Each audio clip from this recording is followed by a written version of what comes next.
literature is, of course, something that gives you an enormous pleasure. That is essential.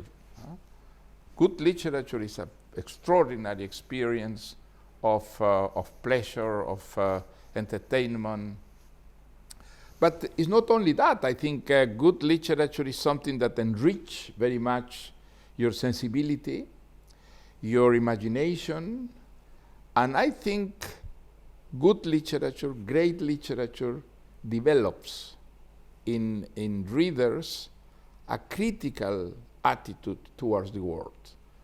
When you return to real life after experiencing, the beauty, the richness of War and Peace, or Don Quixote, or Les Miserables by Victor Hugo, or all the very great works of literature, I think you are much more sensible to the deficiencies of real life, to everything that is wrong because it's unjust, unfair, or brutal in the world as it is. So I think this critical attitude towards the world, which I think is essential to change things, to improve society, and to correct the deficiencies of the real world, is something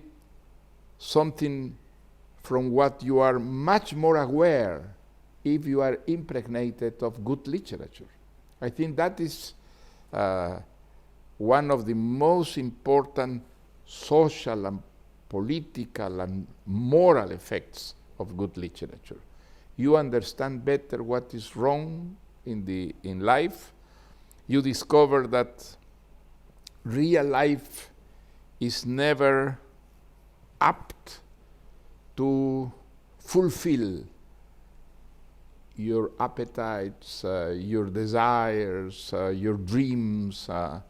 And I think this is an essential aspect of progress.